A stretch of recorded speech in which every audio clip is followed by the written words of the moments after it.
Lawrence Earl Clarahan. Good afternoon, Mr. Clarahan. Good afternoon. Would you tell me, sir, where and when you were born? Born in Calgary, April 25th, 1918. What do you remember or about growing up in that community? I didn't grow up in that community.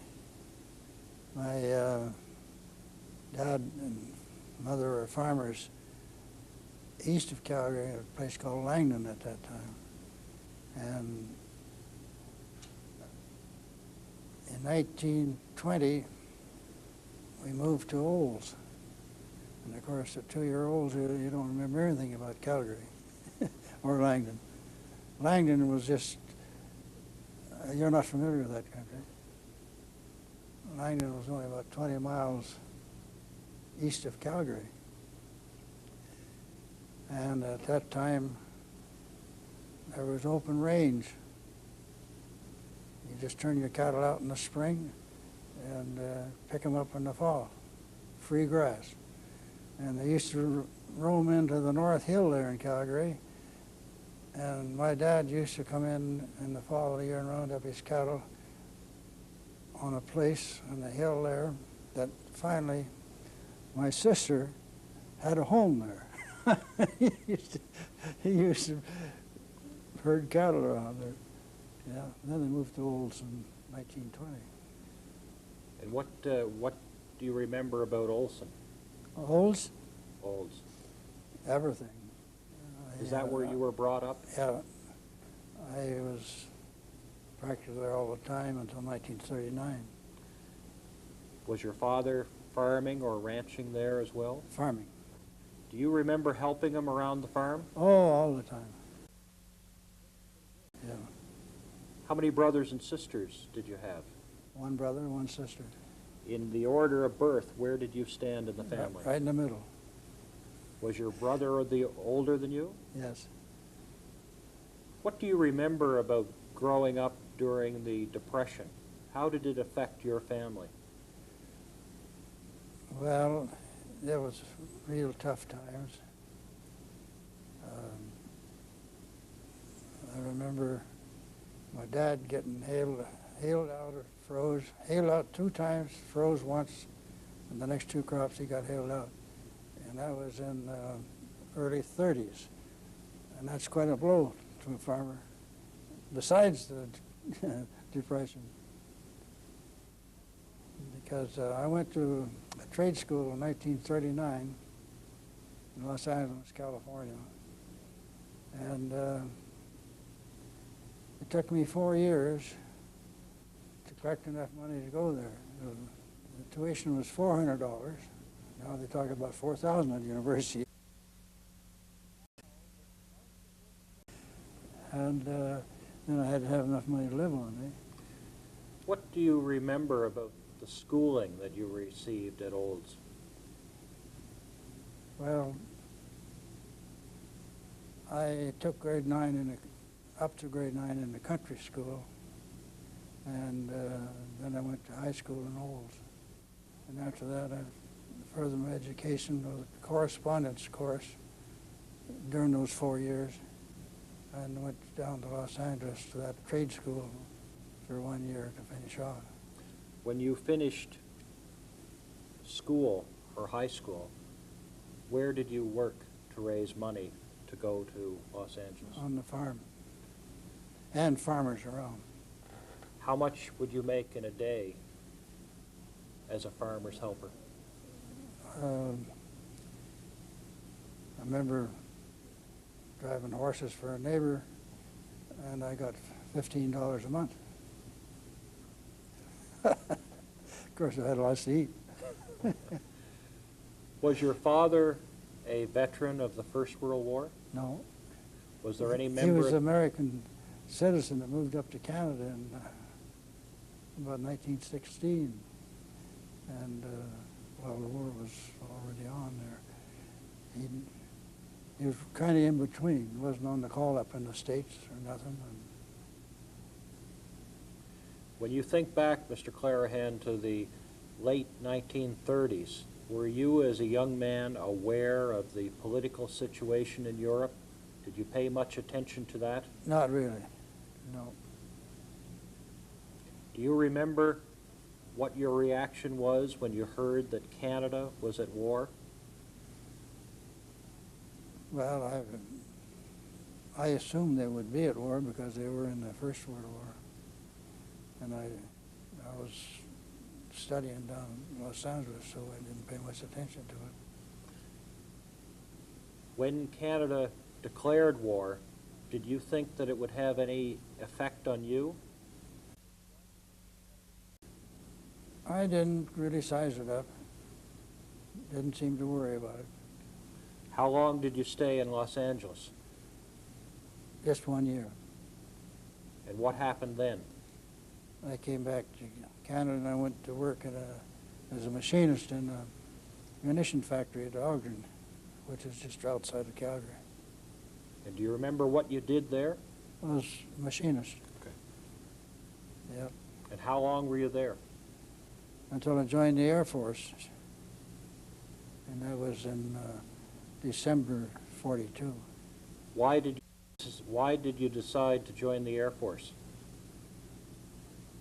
Adventure. Goofy. Wanted to goof off, I guess. What do you remember about that day that you enlisted? Well, there's just a couple of us from the shop that went down there and said we're going. Enlisted.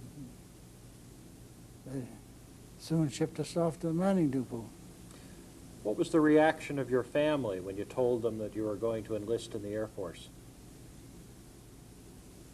Well, I never asked them, but I think it was just, they expected it. When you went to the Manning Depot, where did you go from there? Well, eventually we had courses at the university, and after that started flying down High River. Do you remember where you took your basic training? Edmonton. Edmonton. And after you finished your basic training, what occupation were you hoping to enter? Pilot. Yeah. And what happened when after they decided that you could try to be a pilot, you passed your medicals, where did they send you? Well, we had some courses at the university, and from there we went down to High River. What do you remember happened at High River? Oh, I enjoyed it very much. Yeah. Is that where you took your elementary training? Yes. And is that where you soloed first? Oh, yes. What do you remember about soloing? Well, I thought it was a good deal. I had, I forget how many hours of training, about 5 or 6 hours, and he said, tomorrow you can go by yourself. I thought I was a big shot. After elementary training, where did you go after that? Clarahan. Up, you know, I was flying the single-engine aircraft at High River, of course, and Cornell's, and we're flying Anson's down at Clarahan, twin-engine. I thought that was a big plane then. Had the decision been made that you were going to be a multi-engine pilot? Not then. No. After, Well, I think maybe it was there after I graduated, because that's what I put in for, was bomber pilot. so you asked to be a bomber pilot. Yeah. Where did they send you next, Mr. Clarahan? Well, we went over to England, and we started training on heavier planes, twin engine, and then we ended up, first we was training on Oxford, then we went to Manchester, or Wellington's, just one step at a time till you hit the 4-engine jobs. A Wellington was a 2-engine heavy bomber. Yeah. On December 13th, 1944, you began training on Halifax heavy bombers. Do you remember that? I remember training on, but I don't remember the date. I'd have to look in the book. After you trained on Halifax bombers, where did you go next? To the squadron. What was the squadron number? 408. What do you remember about 408 Squadron? This one here. Okay. What do you remember about that squadron? Do you mean in the way it was run, or? When you first got there, what was your impression of 408 Squadron? Where were they located? Leighton-on-Ouse in Yorkshire. And my impression was up until we hit the squadron, you know, you're always in sort of training, learn how to put one foot ahead of the other, and parades and that. And Squadron Leader Sharp was in command, and he called us in and he said, "There'll be no more parades here." He said, "When you are called on a trip, make damn sure you're on it, or else." Shook hands, he says, "Good luck." What kind of a goddamn deal is this, you know? Anyhow, that's the way he was. And the poor guy died here a couple, 3 years ago. His picture's up in the museum here in Edmonton. Mr. Clarahan, when you made the conversion over to the 4-engine Halifax bomber, how did you acquire your crew? Do you remember how your crew was picked? Oh yes, we were sent to some kind of a manning depot, I guess you could call it. And we mingled around, and you picked your navigator, and you picked your bomb aimer, and you picked your gunners, and so forth. That was my job. So, as the pilot, you chose the men that were going to make up your crew. Right. After that was done, do you remember your first bombing mission? Oh yes. And what was that mission for? That was a second Dickie trip. Do you know what a second Dickie trip is? Tell me, please, sir. Well, you go with an experienced crew. The pilot does. Twice. And I forget the name of the guy I went with. I'd have to look at my logbook. But that's the way you start out. The pilot has to go with 2 bombing missions without your own crew. And on this first bombing raid that you went, the second Dickie trip, where did you go? I don't remember. I'd have to look at my logbook. It'll tell you right there. It indicates that you went to Stuttgart. Yeah, and that you bombed an aircraft factory there. Do you recall that now? Yeah, yeah. What kind of resistance did you encounter? Well, there was lots of flak over the targets. This first trip was January 28, 1945, toward the end of the war. Yeah. What do you remember about the strategic bombing that was being done by your squadron at that time of the war? Do you remember some of the targets that you were involved in? Oh, yes. I remember them all after, you know, I can't name them right off. I've got them all recorded there and in my logbook. But actually, we didn't have too much fighter opposition, most targets, and they were always shooting at you from the ground, you know. Mr. Clarahan, on your third bombing mission, you then went with your own crew. So it was the first time that you and your crew flew together. And I understand from your logbook that it was to Bulan. Bolan, yeah. What do you remember about that That was an trip? oil factory deal we were blowing up. And I remember that trip very well. They had Mosquito aircraft that went out ahead of us. Well, they didn't go out ahead of us because they flew twice as fast as we flew. And they marked the target. And the Germans would shoot up a similar marker. And us green guys, we started bombing the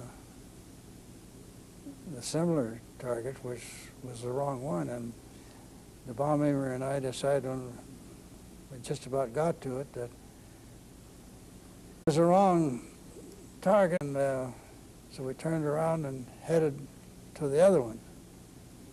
Pretty excited about that time.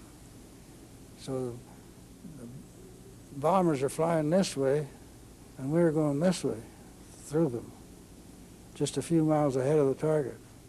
We turned around this way and went with them, and of course we couldn't make a bomb run, and went out around, way out around, and came in again. We were about a half an hour around, flew around that target area. And Squadron Leader Sharp called me in, and he says, "You were a half an hour on the target." Well, I guess that happened at briefing. And I said, "Yeah." I told him what happened. He said, "Well, don't you ever do that again, you won't be back here." I remember that trip. He was telling you the longer you stayed over the target, the more likely it was you were going to get hit? Sure. But it was a bad mistake.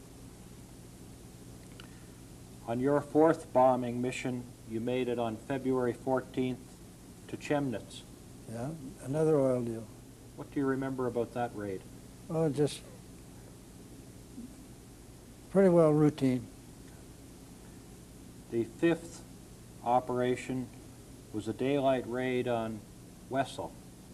Yeah, Do you remember that one? yeah. What can you tell me?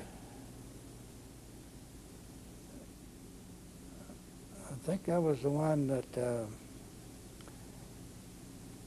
at the height we were at, we were just above clouds. And it's a daylight deal, and we're used to bombing at night, of course. And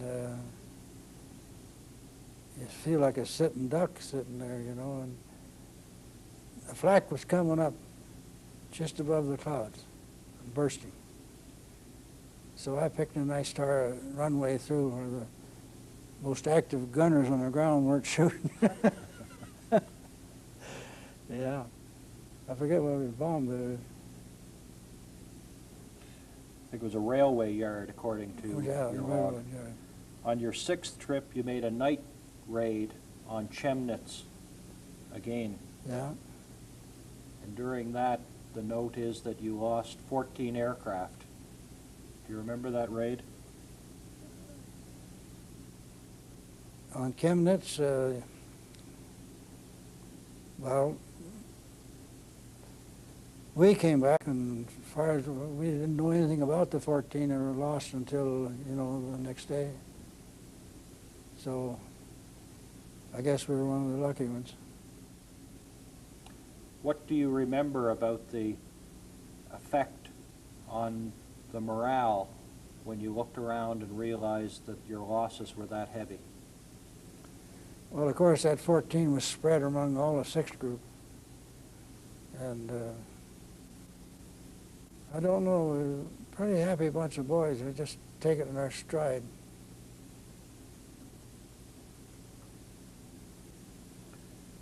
On that raid, there were some accidents on the takeoff. Do you remember planes crashing that were iced up? I certainly do. Could you describe that for me?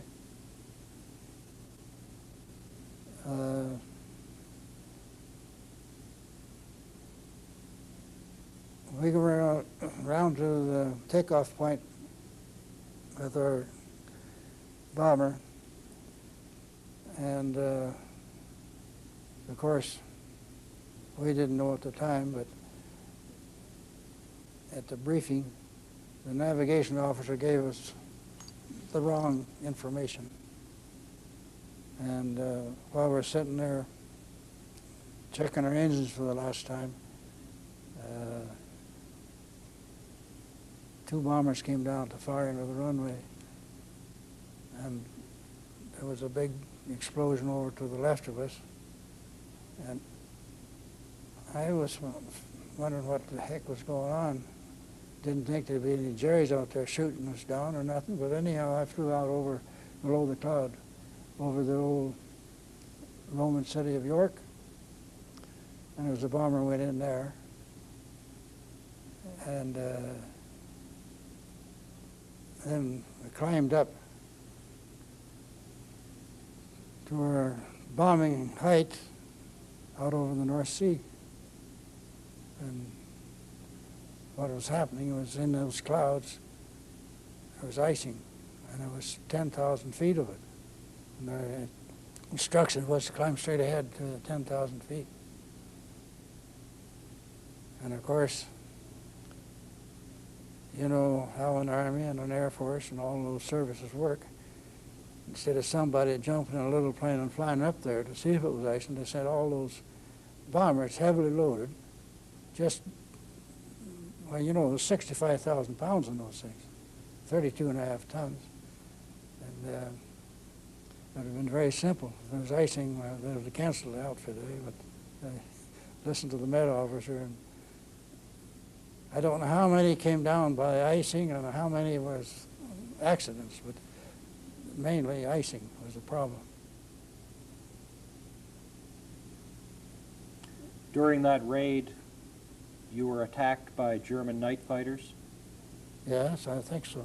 I think that was the one. and you were diverted to Middleton Hall. Yeah. Do you remember, can you describe to me an attack by the German night fighters? What you remember of that? I had a rear gunner by the name of Shep. He was a sheep herder from Tompkins, Saskatchewan. And another gunner, mid-upper gunner, was from Ottawa. But this sheep herder had a real deep voice, and when the fighter attack started, he's supposed to say, like if we're flying along here, he'd say, starboard this way, port this way. He's supposed to say, starboard go, because that tells me enough. And he said, holy jumping, what in the hell? Look, yeah, starboard go. And I had the bomber over this way and back over that way. And he was cussing the beat hell on the turret. He got excited and didn't know what, got all mixed up, you know. He missed us anyhow. On your 7th trip, you went to Hemingsted to attack an oil plant. And apparently there was nothing in particular happened during that. No, not fight. that I remember of. Number 8 mission was to Hamburg, and you attacked a submarine factory there. Of course, that was at night. Do you remember anything in particular about that raid? You don't see much at night, you know. You get in and get out as fast as you can. The 9th was a daylight raid to Essen, attacking factories and marshalling yards. Do you remember that raid? Yes. There was nothing exciting happened there, like we didn't have. All we had was some flak.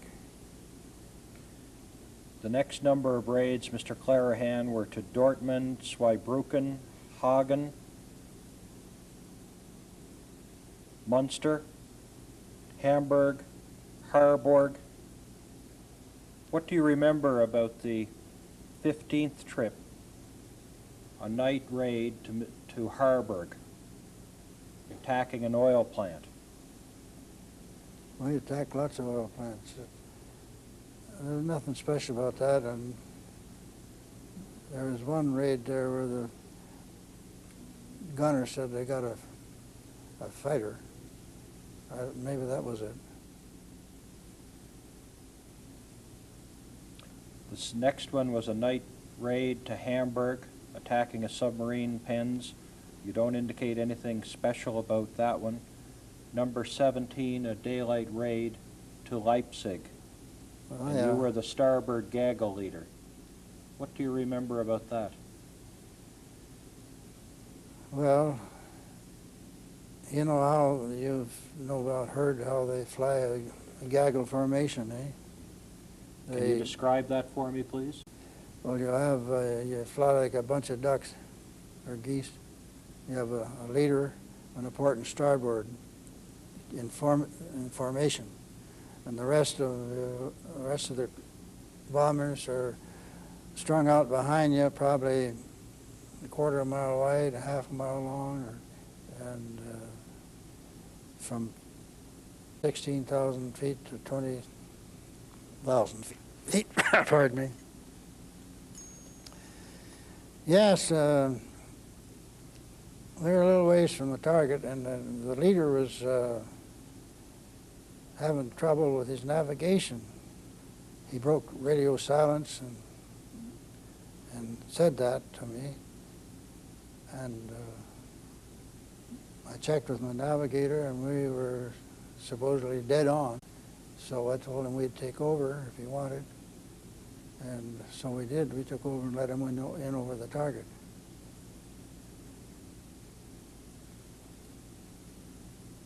Did you encounter enemy planes on that trip?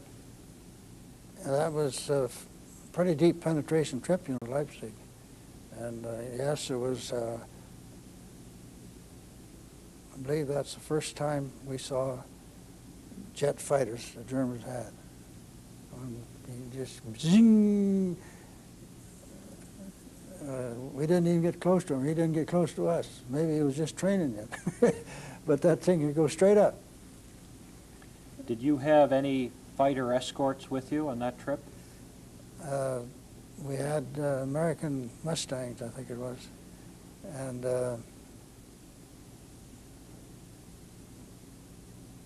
maybe that's why the fighter disappeared. He didn't want to get tangled up with them. Your 18th mission was a daylight trip to Bremen in aid of the Army. And this was abandoned because there was too much cloud. And the note here is that you landed at Fido Station.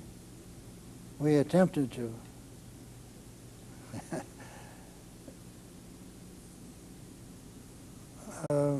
One of the raids previous to that, we had to abandon it because we couldn't identify it, and our orders were to either bring the bombs back home or take them out and dump them in the ocean where there was a marked area, latitude and longitude, they pinpoint you, And I came home with them, landed at night. The crew didn't think much of that. So the next time that happened, which was what you're talking about, we went out to that dispersal area, got rid of our bombs, and it entailed flying around more. And we were getting short of gas, so we tried to get into this Fido station, which is on the east coast. And they have a method of dispersing the fog through burning gas in the pipeline on each side of it, and it goes for a couple of miles long. So crippled aircraft can get into it. Well, we phoned them up, asked them to turn the gas on, phoned them up, radio them, I should say, and we come in, couldn't find it. Go back out to sea, because we know the height of the water, eh? Let down again to a couple hundred feet above the water, and take another run at it. Did that 2 or 3 times, and the last time turning around, I saw an aerodrome down below, and I thought that was it, so The cloud had dispersed a little bit, and there was still a bit of daylight. And I sat down there, and we were 6 miles from Fido. 5 or 6 miles. The air crew that was left there at the station keeping watch says, come out to the airplane and said, what are you guys doing here? Birds haven't been flying here for a week. We missed Fido. Mr. Clarahan, the 19th mission that you were involved in was April 25th, 1945. Yes, What do you remember about that trip? it was my birthday, and I didn't much want to go, because I figured the war was over, and thought, like, using an English expression, I would think, I'd say, I said to the navigator, J.R. Clark, we call him, wouldn't it be a pity if we didn't make it? Anyhow, this Clark guy he was raised 15 miles from where I was at Olds, and I never knew him until he got on the squadron. We met on the squadron. So we're sitting there at a briefing, and when the med officer and the navigation officer and the station commander and everybody got talking, and the weatherman, of course, and the gunners, they said the leader of this trip will be X for X-ray. And of course that was our plane. And I nudged him, he was sitting beside me and said, where'd you rather be now, you disrace son of a gun? He said, I'd rather be in Olds, you damn fool. And of course we had to go. And we came home safely. Had a big party that night. That was the best birthday party I ever had. Because I was home, not that we had raised any hell or anything, but to be back from that, we knew the war was practically over, you know. Are you reminded of that bombing mission every birthday that you have? Yep. And the sad part of it is, we were a few miles from the target, and I gave orders. I asked the rear gunner how is the gaggle formation? Oh, he says there's some of those guys way out in left field. So I gave the command for him to tighten up, because we're soon going to be over the target. There might be some enemy fighters there yet. Two collided like this, changing positions. Killed 14 guys, and it was not necessary at all because there was no resistance there that day.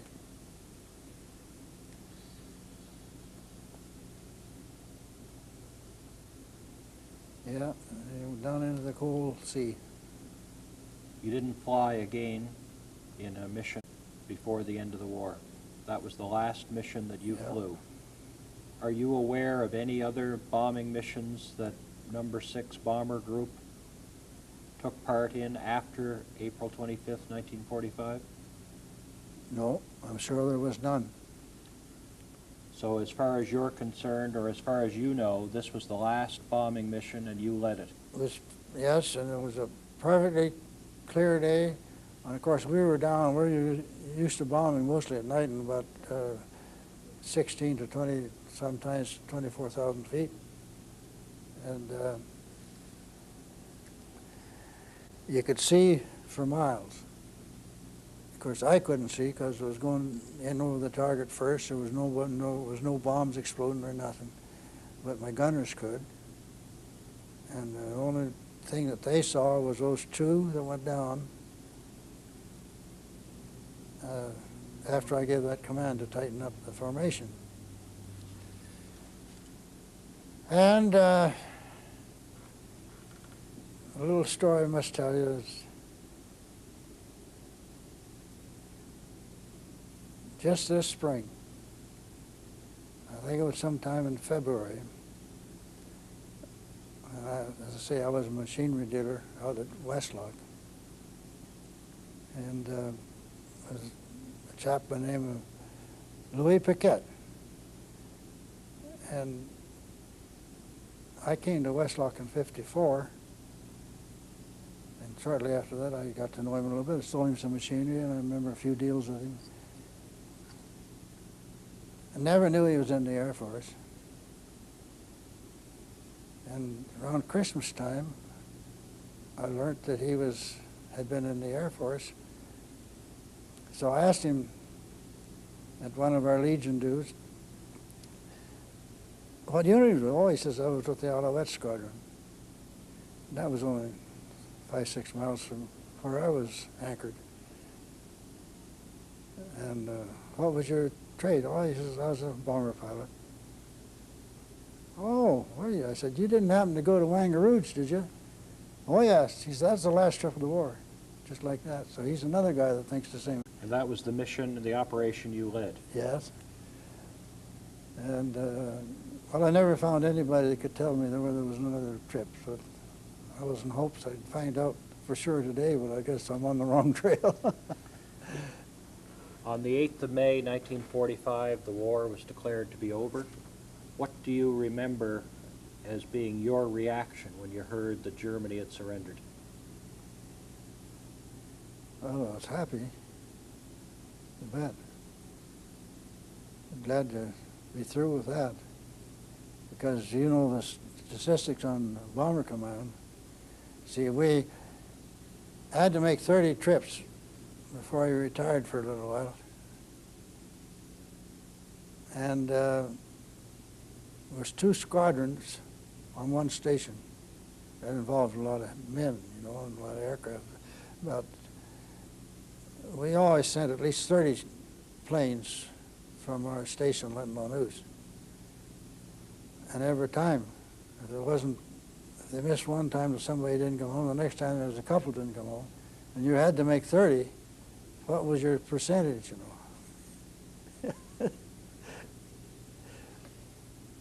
It's pretty scary when you stop to look about it. Did you men stop and think about it while you were doing it? Oh, we didn't have to. We were too crazy, too young. You can train a young punk to do anything, you know. Do you remember any comical incidents that happened during your service? Well, I know during the flying service, well, I had a pretty scary trip once trying to get off the ground with a load of bombs. And I'd flown that aircraft before, and it didn't fly worth a darn. So,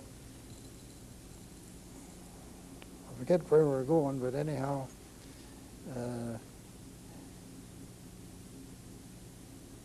I got way back off the tarmac on the sod. It was dry, happened to be dry weather then, and you could do that. And gave it everything it had. And we like to get 140 miles an hour. Actually, in those days, it was knots, see? And come to the end of the runway, and she didn't have it. But I went out on the sod some more and just kept pouring the coal to it, and here's a stone fence coming up. So we hopped over that, and we went back down. Didn't have enough speed to fly properly. And we were gaining a little bit, but the altitude of the line was coming up as fast as we were. And before we got the wheels up, we'd picked up some branches of a tree. And of course, we didn't know it till we came back, and we made the trip all right. And the next morning when I went out to see how many holes or what was anything wrong with the plane, the ground crew asked me about where the heck were you flying last night, Clarahan? He said, come here and look, and here these branches are still hanging on the trees, the branch on the wheels and went up into the nacelles and we retracted the wheels. That's close enough. Bloody stone fence. I was back there 50 years later and that stone fence is still there. Were there any other times like that that were... Not that scary, you know. Any other funny things happen to you while you were in service? Can't think of anything right now. You don't recall any times when the crew had to bail out or any situations like that? Yes, that's that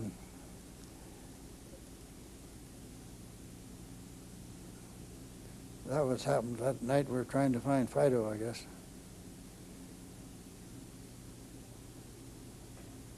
What do you remember about the people in Britain? How did they treat you Canadians?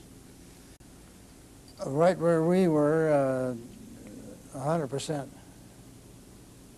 No, they were real nice to us. I remember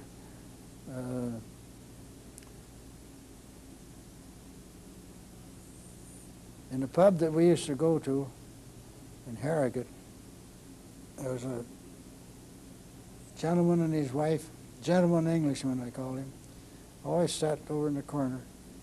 And of course they would listen to us guys. We had our girlfriends, we have a couple of drinks and go to a dance, you know. And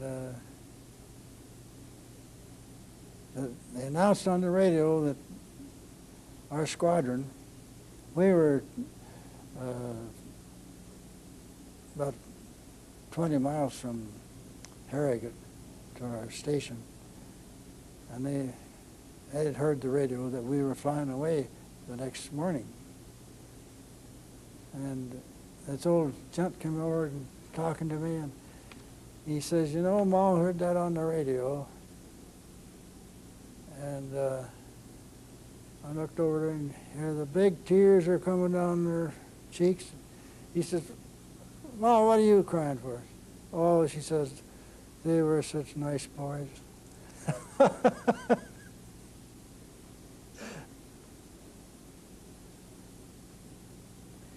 When you think back on your experience and the men that you served with in Number 6 Group, an all-Canadian group, what do you think of when you think of those men that you served with? Well, they were all pretty capable boys, I thought. And there's one thing that stuck in my mind quite a bit was there was a large number of non-smokers. Yeah.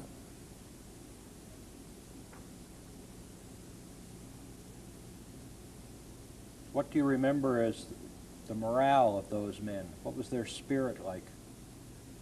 It was good. Anybody that had problems were taken care of, I guess, you know, and we never knew anything about it. I've heard of guys that got pretty well a nervous breakdown and they just took them off the squadron.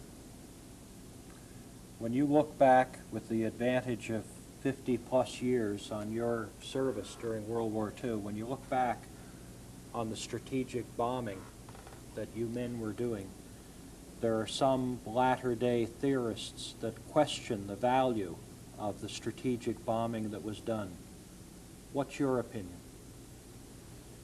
They'd have never got across Europe if they didn't have it. No way. And Mr. Churchill would tell you that. And most of the leaders. They called in when the army was advancing and they got a tough city to take or a tough target, they were always calling in on the bombers. And of course, we crippled the German factories and the German communication systems all up, so that surely helped to end the war. Mr. Clarahan, when you think back on Canada's contribution to the war effort. When you think back on the home front, the factories back here in Canada turning out goods, and the farming that was being done with the produce, and the Royal Canadian Navy, the Army, and the Royal Canadian Air Force, and the Merchant Marine, when you think of all of that effort that Canada put in, how would you characterize Canada's contribution to the victory in the Second World War? Tremendous. Tremendous. For a country as small as Canada to put that war effort out, it was a tremendous effort. I was really surprised at it. How much the contribution made to ending it all, it's hard to assess. But we had lots of factories producing goods, and of course the farmers producing grain, and everything went to Britain then. And we were only, what, less than 20 million people at that time. 10 million, I believe.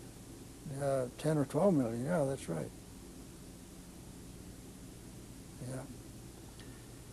If the circumstances were the same and you were a young man again, Mr. Clarahan, would you enlist again in the RCAF?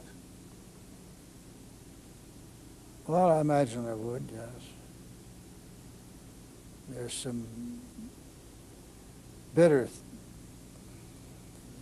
thoughts, though, sometimes when you find out after the war how many blunders they made by some of those commanders. But if you're a young man, you don't know that. So probably I would have, yeah. Mr. Clarahan, you're wearing the Distinguished Flying Cross. Yes. Do you know, can you tell me the citation You or know, why you won it? You know, I have lost that citation. I know why I won it. It was just those last 2 or 3 trips where when I took over that from that leader in the 3rd trip before the end of the war, they thought, of course they heard all that back in England, you know. So that's why they put me on the last trip as the leader. They figured, well, there's a guy that'll go in. That's probably it. But it was a citation that I think would be repeated to anybody that got a Distinguished Flying Cross or any medal in the Army or Navy, that through your dedication and so on and so forth. Mr. Clarahan, your modesty may be interfering with your description, but in fact the Distinguished Flying Cross is awarded for conspicuous gallantry in the face of the enemy. And I presume, sir, that that's exactly why it was awarded to you. Perhaps. But we didn't do anything different than a whole bunch of other guys did in the face of the enemy.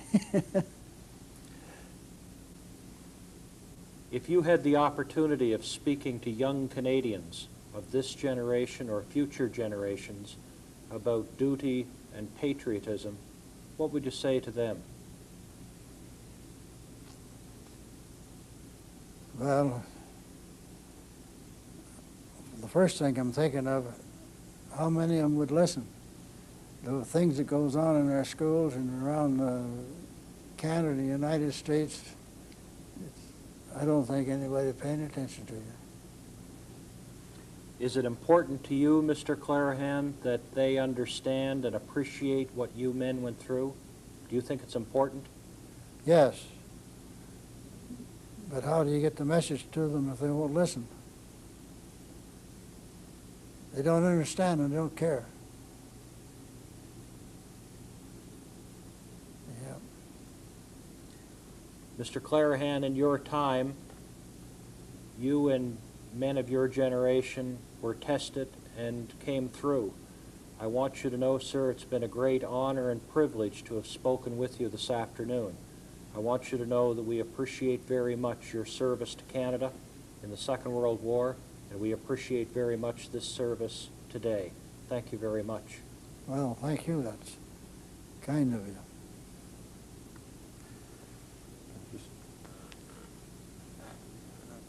Well, of course, that all has to be within the service there, right? Yes. Any experiences while you were in England on leave, or any incidents that may have happened to you while flying that you think might be worth repeating? Yeah, I could tell you the story. Okay, please.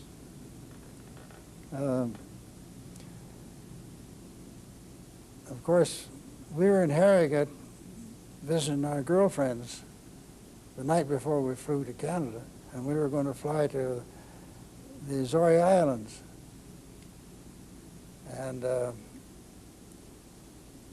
we told them when we said goodbye that we'd be in the morning, in the air. So I made sure I was the first guy off, because we had to dogleg a little extra to get over to where they lived instead of flying straight to St. Maugham's in the southwest corner of England. And we flew in and real low, too low, over their houses, and they're all out waving to us, you know. And I forgot one thing. I asked the engineer to give us full res, full boost as we came in over down, you know, with the houses. And those old chimney pots over there about that long sticking up on top of the chimney. And of course, old, and the mortar is dry, and those started flying all over hell. So anyhow, we went on St. Maugham's, stayed there and fueled up, and the next day we flew to Azores, and from there to Gander, Newfoundland. And about a month later, I got a letter from the girlfriend, and she said, "Don't ever come back to Harrogate again. People are gunning for you." She says, "What a shoot up." She says, "I was so scared. I had to run in the house, go up the stairs to the door and right. And that was the bathroom." Yeah. So you left an impression It in left Great an Britain. impression. And you know, the funny thing it was outfit taking pictures down there of my aircraft, us guys in it. And a few years later, I was up at Manning, Alberta, and the guy pulled out a picture of me taking off. He was there, and he had a picture of the first plane that went. He didn't know who the heck it was, but that was us. And he had a picture of it. Funny things like that, eh? Way up in northern Alberta. And he was on that station as a ground crew operator. And yeah. What do you remember about the contribution of the ground crews that you had? Well, they were very dedicated as far as our plane was concerned. Yeah. And your own crew, have you been able to keep in touch with them, your air crew? Yes, there's only one left. The rest are all gone. And he's down in the eastern Canada, Halifax. I see him about every 10 years. I don't know how many more times that'll be. Mr. Clarahan, we really appreciate this. If there's any other incident that you can think of, or any other story or event that occurs to you now, we'd be delighted to hear it. Well, there is, but I can't just, that'll take me a minute or two to figure it out. We'll just stop for a minute. Tell me about that story, if you would, Mr. Clarahan. Well, everybody's in a hurry to get home, and you're supposed to go follow the instructions of what course to take, and you lose the target, and then zigzag around all those, miss those important cities, of course. And so we were always real late getting home, and I said, there's enough of that. And asked the navigator to give me a course for Linton on Ouse when we were in Germany about 20,000 feet in the air. Hey, what are you doing? Ah, I said, to hell with him. Give me the course. So he gave it to me. Gee, we're first home. So we started doing that. And to satisfy the tail gunner, he was very nervous about that because the last time I did it, we had a fighter attack. And he was belly aching about that when we got home. So the next time we flew a few dog legs, stopped from. So when they realized that you were dropping the nose of the aircraft to gain speed and heading directly for the air base, Yeah. what did the senior officers say to you? They didn't know it. I never told anybody what we were doing. To hell with them. Yeah, but it would fly real nice.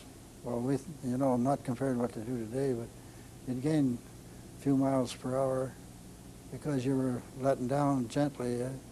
And from deep in Germany, sometimes we'd come in at circuit height, Linton on Ouse. What was the greatest danger that you faced, Mr. Clarahan? Was it night fighters or flak? Well, flak and our own bombs. If you were in the middle of a bombing raid, you know, the first time on the raid is HR +1. Then you go HR 2, 3, 4. They tried to get it all over within 15 minutes.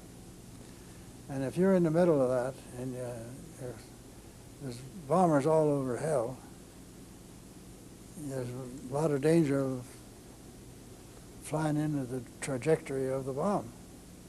Somebody above you dropping bombs. Up and ahead of you. And that was pretty dangerous. There's lots of explosions with that, and there was lots of collisions over the target, too. And flak. Always flak.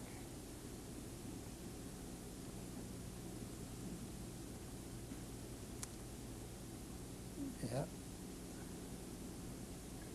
When you think back on those days, with the danger each time you went out, do you think at the time you had any real appreciation of the enormity of the risks that you were taking when you went out? Do you think at the time you knew? We really didn't, and I think we're all pretty nervous on that last trip because we're leading. You got to go right in over the target. You can't scrum around any. And I think that was the most nervous takeoff I made. When you get in the air, you settle down, you're busy. And you concentrate on what you're doing and forget about the fighters. Mr. Clarahan, how long after the war was it that you were able to successfully reintegrate into civilian life? Well, right away. The quicker the better, eh? You had no trouble readjusting to civilian life? No. I was a mechanic. I went to work for a machinery dealer right there in my hometown and put the war behind me. We appreciate this very much. Thank you again. Okay. Well, it might have been just a mistake, simple as that. And this one? This one he talks about, we went down in Yorkshire, we flew right over there after that happened. Yeah. Don't know. Very strange.